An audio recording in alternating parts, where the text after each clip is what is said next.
Well, 2024 sure was an interesting year for movies. We had everything from Madam Web to Wicked, or we had tornadoes and gladiators. It was quite the year. Not in a good way, mostly. There were so many bad movies this year. But for every bad movie, there's a good movie. Hopefully, sometimes. 2025, please be better. Please be better than 2024. But today, I'm going to be ranking every single movie that I saw in 2024. That's right. Every single movie that I saw. I only saw 11. I spared myself from all the bad ones. You're welcome. I don't have to talk about those. Hi there, hello, it's me, Ryan, co-founder of Cool Guy Studios. And let's go and get in the video, I guess. Some things I must tell you before we start the video. I'm not going to worry about spoiler alerts in this video, so if there's a movie on this list you have not seen and you don't want to be spoiled for it, just skip ahead in it. I'm hopefully going to have chapters in the video so you can just look at the list ranking and then skip to the next movie if you haven't seen the movie and you don't want to get spoiled. But hopefully you enjoy the rest of the list. So from here on, you're probably just going to see a disembodied PNG of me talking, voiceover. So yeah, hope you enjoyed the list. Let's get into it now with spot number 11. Why are you wearing the hairnet? You're bald. Hey guys, it's me, the disembodied PNG of myself. Anywho, I say let's start talking about the movie. If is a very, very boring film. The concept of the actual movie, with having imaginary friends and all that stuff, is actually really interesting and I think a good plot. But it's just, there's nothing in this movie. It's a movie of nothing. So much so, I actually have, against my own will, watched this movie twice, because the first time I literally fell asleep. That's how boring this movie is. I kinda liked Ryan Reynolds' character. He was funny sometimes, not very often, because this wasn't one of his best roles. There were some funny comedic points, but overall it was just very boring. The plot points were all over the place. It really makes no sense. If you want more detail, go watch the CinemaSins video on this. It points out literally everything that's wrong with this movie, and there's a lot. I kind of liked the part where they walked through the circus. That was kind of cool, visually appealing, and it had some good music. In the end, it's revealed that Ryan Reynolds was apparently an imaginary friend the whole time, which really made no sense to me. Again, a lot of things make no sense to me in this movie. I don't even see how kids can sit through this movie. This is a kids movie, and I don't see how kids sit through this, because there's nothing, exciting happening. It's a very adult kids movie, and it makes no sense. I don't know, guys. It makes me tired just talking about this movie. Let's move on. Remaking Indiana Jones without Harrison Ford. You can't do that. And now they're making Ghostbusters with only women. Ghostbusters Frozen Empire is a bad movie. Don't watch it. Its two main problems are the pacing and the plot. They both suck. I actually dislike this movie more than If, but it goes above it because there's actually something happening. I actually really enjoyed the original of the new sequel/remake things, Afterlife. That was a pretty solid movie. I enjoyed it a lot. This movie is not fun. It's not fun at all. It is boring and it's horrible. You know that part in the trailer where the ice thing comes and there's icicles on the beach? Yeah, that's the last 20 minutes. You know how many ghosts they bust in this movie? 2. They get 1 ghost at the beginning and 1 ghost at the end. This movie is horrible. And you might be like, oh, Ryan, it's not that bad. They must have done other fun things during the middle of the movie. No, they don't. They literally let the ice thing go. It's so bad. It falls around the girl character, I forgot her name, and she's all mad because she can't be a Ghostbuster because she's still a minor. And so then she walks around and she makes friends with this one ghost that was just weird. I don't get that. And then that ghost tricks her into letting the ice ghost free, and then they spend the whole movie preparing for the ice thing. The ice thing comes, they're unprepared. There's this weird fire master guy. He can suddenly do fire powers. They get him, movie over. What a waste of my time. Now, I will say, there were definitely some funny parts in this movie, good jokes and stuff, some good action, but overall, it was just a big waste of my time. I spent 2 nights, I split it up, watching this movie, and I kind of wish I had watched any other movie. This is horrible. Please don't watch this movie. Let's move on. Who is your favorite fearless hero? Who is your favorite fearless hero? Unsung Hero is the first good movie on this list. It tells the story of the Smallbone family as they came from Australia to the United States and how Rebecca St. James started, and also For King and Country, technically. This movie is less about For King and Country and more about Rebecca St. James, which is pretty interesting. I actually had no clue that Rebecca St. James was related to the For King and Country guys, so this movie was very interesting. I actually laughed a couple times during this movie, but it was still very, very heartfelt and had a good story, and I was really into all the characters. The way that the dad feels like that he's not taking good enough care of his family and that he needs to provide on other people was very interesting. And then the mom's struggle of having to hold the whole family together, basically. Again, sorry, I don't remember the names. Sorry. Overall, this is just a very, very well-made movie, and I don't really have anything bad to say about it. It's not perfect. It is kind of slow at times, but, it's a pretty solid movie. I would definitely recommend. The part where they were at the playground and they were acting like it was a pirate ship, and then the mom said, "Now we have to burn the ships," I was like, wow, what a reference. If you don't know, that's one of the For King and Country songs, Burn the Ships. Again, I never knew that Rebecca St. James was related to the Smallbones until the end of the movie, and I was like, oh, yeah, that's cool. I've never been a super fan of For King and Country. Don't get me wrong, I love Christian music, but For King and Country has never been my favorite. But after watching this movie, I definitely have a newfound appreciation for them. I would definitely recommend you give it a watch. Swimming's easy. I can teach him the way my mom taught me. Swim! The Wild Robot is amazing. Okay, I know what you're thinking. You're like, Ryan, how could you think it's amazing and put it this low? What is wrong with you? I'm unsubscribing. 1, don't do that. 2, let me speak. This movie is in fact very, very good, but I'm still disappointed by this film because I, personally, am a very, very big fan of the books. The book series, The Wild Robot, released several years ago. I am a huge fan of those books. The first Wild Robot book is probably my favorite book ever.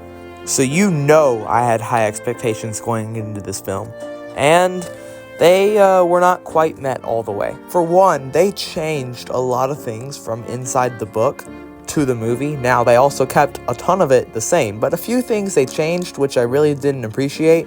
Plus, also, this movie is very rushed. I know they could only make it about an hour and a half to retain the kids' attention span, but I would have liked to see a 2-hour cut of this movie. The part in the book where Roz learns to speak the animal language was much longer in the book. In this movie, it's like a 30 seconds part.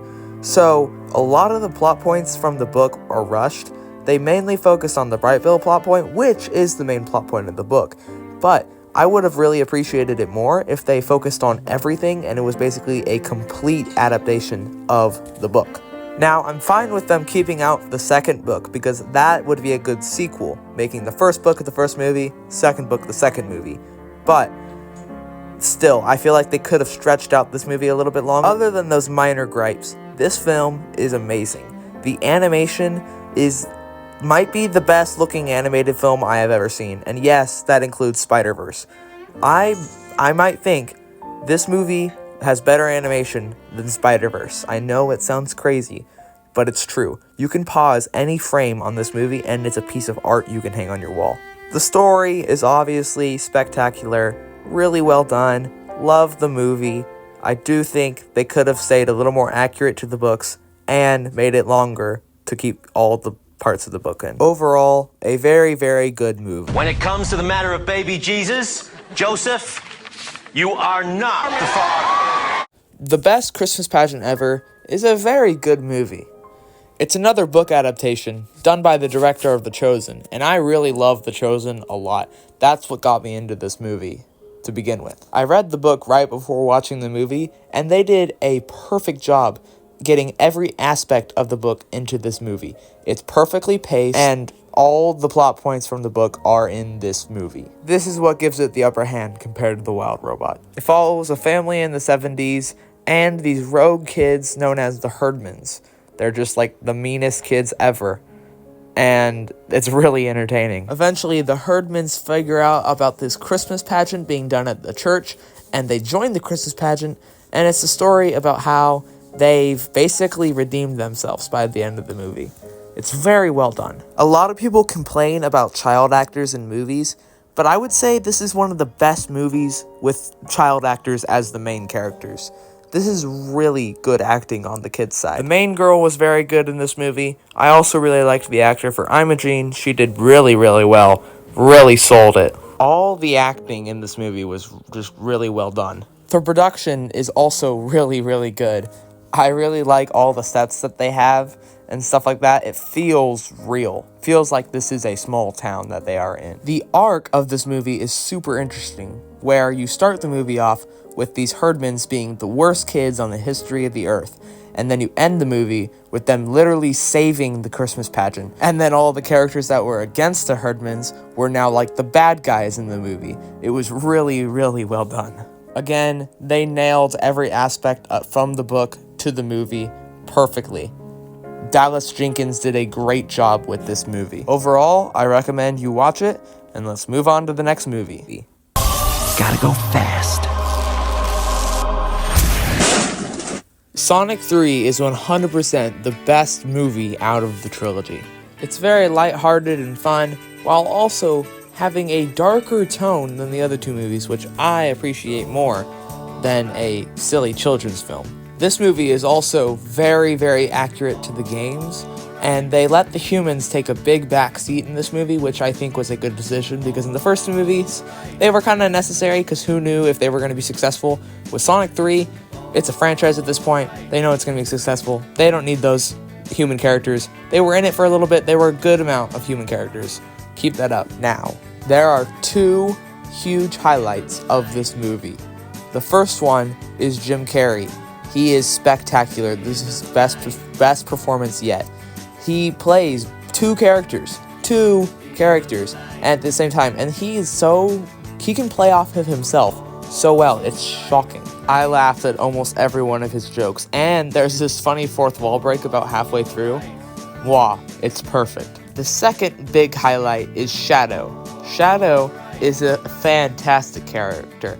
Keanu Reeves knocked it out of the ballpark, literally and figuratively. Shadow's backstory is super tragic, and I just love it so much.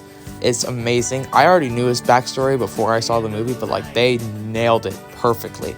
This song that I'm playing right now is actually in a montage scene from Shadow's backstory with Maria, and then it cuts to the present day, and the record player it was playing on is shattered, and I literally said out loud in the theaters, dang. The action in this movie was also very, very well done. Very, very good. So there also are a few downsides to this movie.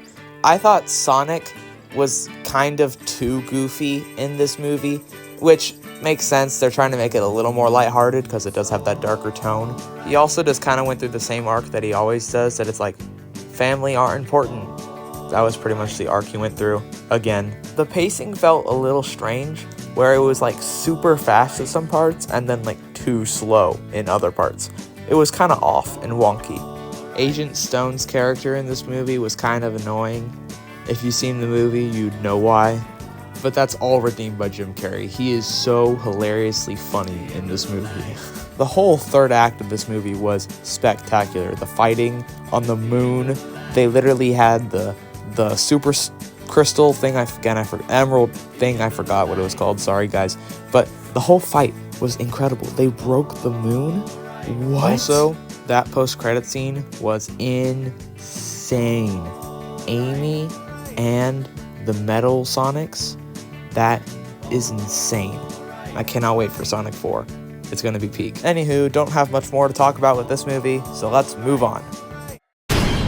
Delusional? Of course I'm delusional! Inside Out 2 is not only the best Pixar movie in a while, but also one of the greatest Pixar sequels ever. I was worried going into this movie that this was just going to be another cash grab for Disney, but they actually did a really good job expanding on the Inside Out world. All the returning characters were great, obviously, no questions, but the new characters were also super duper good. Anxiety, envy, embarrassment, and ennui. The actual plot seems like it works really well, with all of the members of Headquarters getting kicked out, other than only having joy and sadness. This movie doesn't just feel like a copy-paste of the original like I kind of expected it to be. It actually feels like its own original story, so I'm really happy with this movie. Inside Out is one of my personal favorite Pixar movies, so this was just really well done. And I've said that like 5 times, but it's true. The jokes were really well done in this movie. One thing that makes this movie really good is it basically grows up with the audience. The kids who were young when the first one came out are now going into high school and are becoming teens. So this movie kinda is the perfect movie to come out now. This movie basically takes place over 3 days at a hockey camp, which is a very big change of pace from the first one, which takes place over several weeks. But I do like it a lot. This is definitely the best children's movie to come out this year. I know a lot of people are going to think it's The Wild Robot. No, it's definitely Inside Out 2. I'm really having trouble remembering what I didn't like about this movie. I liked almost everything about this movie. It was really well done. I guess one thing was that pouchy thing. That part was kind of annoying, but like that's just such a small thing. Like it was funny, they just brought it back at the end. That was unnecessary. But like, this is a very, very good movie for Pixar. I really have no complaints. I guess we might as well move on to the next one so that I don't come up with a billion other things I liked about this movie. Tom, you need carbs! Your brain runs on glucose! The Fall Guy is exceptionally good. Everything about this movie pretty much is something that I like. The great acting, great story, great characters. There was also some really awesome action and amazing comedy. This movie is super duper funny and really exciting. I really love this movie. I also personally appreciate this movie a lot because it has a lot of cool Easter eggs and stuff to actual filmmaking. And if you don't know, I love filmmaking. I literally make movies sometimes. Maybe one day in the future you'll know me as Ryan David, the director. But hey, we'll see. The plot in this movie was really well done. I enjoyed almost everything about this movie. One thing I did not like was the main girl, whatever her name was. Not the main girl, sorry. The bad guy girl. She was annoying. I didn't like her character. Otherwise, I pretty much really loved this movie. It was so exciting. The stunts in this movie were really, really cool. I enjoyed the end where they, like, in the credits, they showed all the stunts and stuff. That was really cool. And again, the comedy was just on point. It was so good. So good. So many good pop culture references and funny, like, insider jokes for filmmaking. The filmmaking jokes were extra cool and stuff like that. And this was also a very suspenseful movie. I really loved it. This was a great movie. I mean, I don't really know what else to say, guys. Ryan Gosling is so funny, and Emily Blunt is so funny. They have great chemistry together. There was a 4-minute oneer at the beginning of the film. Not what I would expect from a movie like this. It was really well done. Like, one shot, one take, like 4 or 5 minutes. Really well done. There was this one really funny joke when they're on the yacht, and he's yelling at Tom, and he's like, Tom, you need carbs. Your brain runs on glucose. It was funny. And then the part where he's jumping onto the yacht, and he's like, no, there's gotta be stairs. And then they start firing at him, and he just jumps off. That was kind of funny. And then the part where the guy, his friend, is fighting in the apartment, and he's like, Jason Bourne. Guys, there was just so many funny parts in this movie. I could talk about it all day. The song Unknown Stuntman has become one of my family's favorite songs. We sing it all the time. It is really fun. Overall, I can just say, go watch this movie if you haven't. It's so much fun. But this is why the internet's a great place. Like, I really kind of own the capybara thing now. Yeah. Like, I am the capybara. Going into this year, I was 100% sure Twisters was going to be my number one. I've always really enjoyed the original movie and was very interested in the sequel, and I'm glad to say it did not disappoint. It stayed the number one slot for many months until 2 movies came by. We'll talk about those in a minute. Let's just say this quickly. The soundtrack is a banger. I don't care what you think. The soundtrack is incredible. Listen to it immediately. The CGI in this film is some of the greatest CGI I have seen ever, really. The action is so good. And probably the best part, it's just freaking hilarious. It is so funny. Glenn Powell is perfect in this movie. Daisy Edgar Jones is pretty good. I don't have much to complain about her. Not as good as Glenn Powell, but the movie follows Daisy Edgar Jones' character of Kate, who made a science project in college, and then all her friends died. Spoiler alert for the first 10 minutes of the movie. Was very thrilling, but eventually gets pulled back into the tornado world with Glenn Powell as they try to basically make a device that could stop tornadoes. Very interesting plot. I don't know how scientifically accurate it is, but it's I don't know, this movie is just so great. This is definitely our family's favorite movie that came out this year. We quote this movie all day, like the part where Glenn says, "Javi, what are you doing out there, man? Tornadoes that way." We say that all the time, and it literally makes no sense with the context of what we're talking about. It's so funny. This is a very dumb fun movie. If you think about it too hard, you're not going to enjoy this. I know somebody who doesn't enjoy this because of how dumb it is. You really just gotta consider it for what it is. The end is kind of too dumb in a way. Like the end tornado, it's so big, but like I can get past that because of just how fun this movie is. Ain't No Love in Oklahoma was my most listened to song all year on YouTube Music. Pretty insane. Daisy Edgar Jones and Glenn Powell, Tyler and Kate, they got great chemistry together. They were so great together. All the side characters were really good too. All the characters in this movie really were outstanding.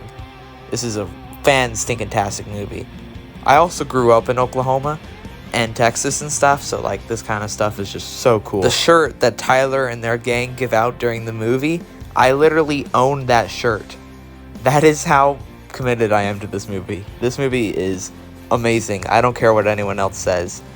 Go watch this movie immediately. I don't care if you watch any other movie on this list. This is the movie you have to watch.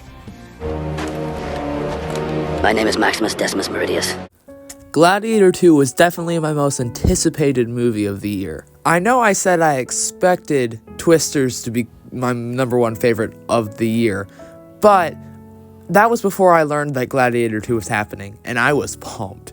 Way more pumped than I was for Twisters. Y'all should probably know, Gladiator is my second favorite movie of all time, right behind The Dark Knight. So, you know I was excited for this movie.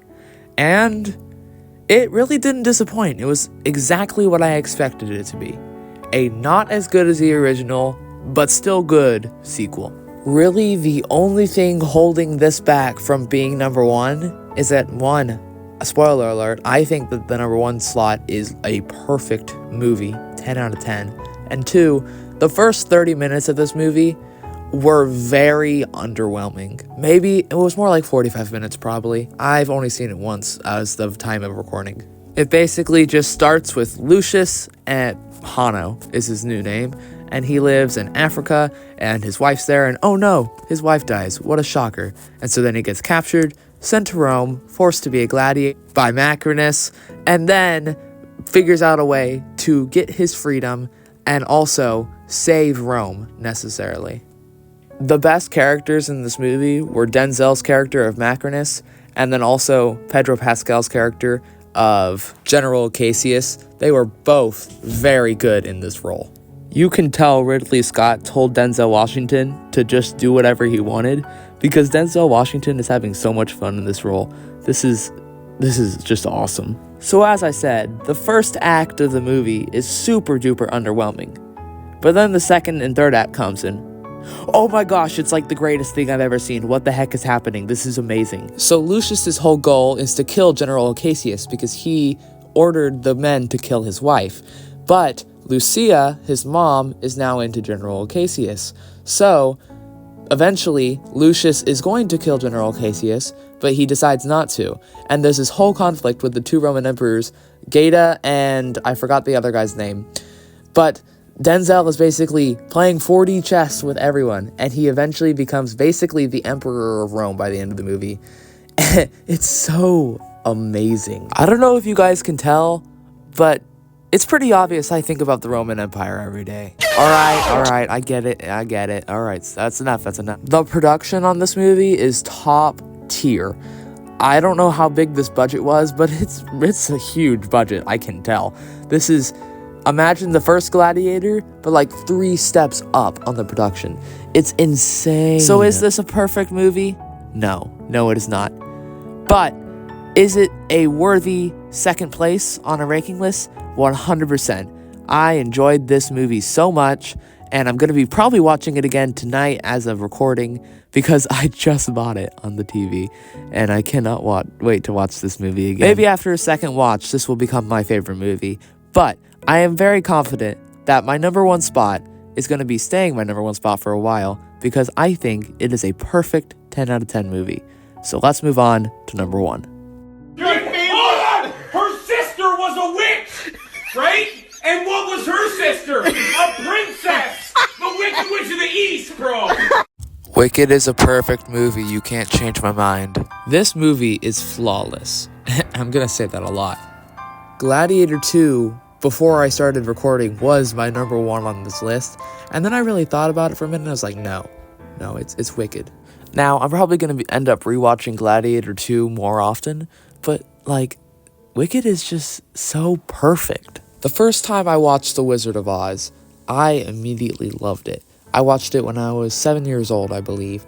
That was one of my favorite movies for a long time. And then I heard about Wicked. It was kind of like, okay, whatever, like the play. So then I heard they're making a movie, and I was like, no, I'm not watching that. That sounds like a waste of my time. Because I'm not a big musical fan. The only 2 musicals I liked before this was The Greatest Showman and The Wizard of Oz.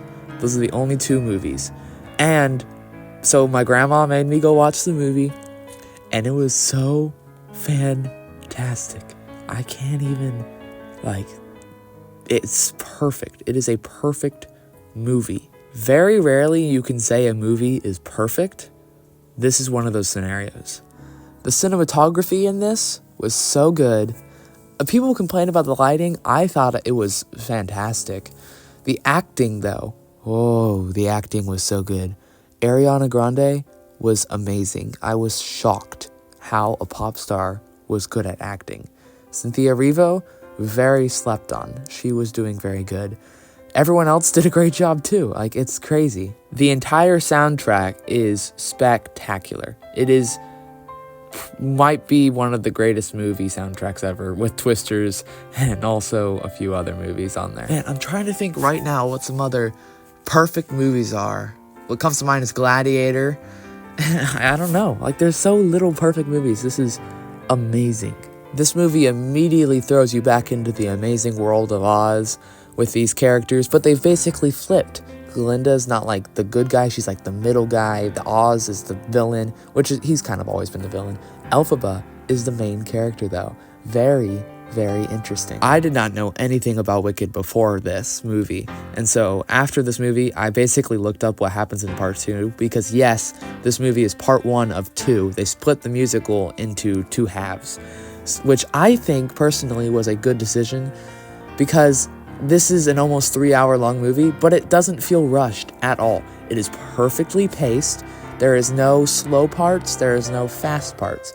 It's really, really well done. And so I'm super excited for part 2 and see what they do. Now, I did research part 2, and there are definitely some weird things that happen in part 2 compared to part 1. And a lot of people have complained that part 1 is the better part of the story and part 2 is more weird. But I trust John M. Chu and the rest of the production cast to make part 2 great. If they can make part 1 perfect, they can make part 2 perfect. I could talk about this movie forever, but I'm going to spare you guys your time because this video is already long enough. So, this is my number 1 spot. Wicked is a perfect movie, 100% recommend, even if you hate musicals, because mostly I hate musicals, but I still think this movie's perfect. So, from If to Wicked or Ghostbusters to Twisters, I would say this year was still very, very good, at least for the movies I watched. Most of the bad movies I didn't watch. But, thank you so much for watching this ranking video all the way through the end. If you enjoyed this video and you want me to make more, I probably won't make very often, maybe once a year for the ranking videos. But, if you want to see more long-form videos like this, I have a few more planned for the coming weeks. Make sure to tell me in the comments, and also tell me what your ranking of all the movies you saw this year are in the comments, and let me know. Thanks for watching this video. I'm Ryan. See you on the flip side. Bye, everybody.